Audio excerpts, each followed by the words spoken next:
దేశ రాజకీయాలను కీలక మలుపు తిప్పే జమిలీ ఎన్నికల బిల్లు నేడు పార్లమెంటు ముందుకు రాబోతోంది. కేంద్ర కేబినెట్ ఆమోదించిన రాజ్యాంగ సవరణ బిల్లును లోక్సభలో ప్రవేశపెట్టనుంది ప్రభుత్వం. ఆ వెంటనే దాన్ని సంయుక్త పార్లమెంటరీ స్థాయి సంఘానికి సిఫార్సు చేయనున్నట్టు తెలుస్తోంది.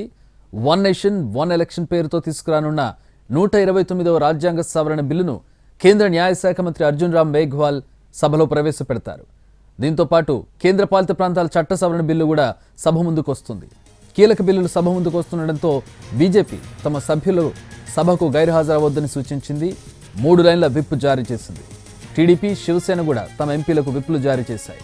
ఇక కాంగ్రెస్ కూడా తమ పార్టీల ఎంపీలకు విప్ జారీ చేసింది. ప్రతి ఎంపీ సభకు హాజరు కావాలని సూచించింది.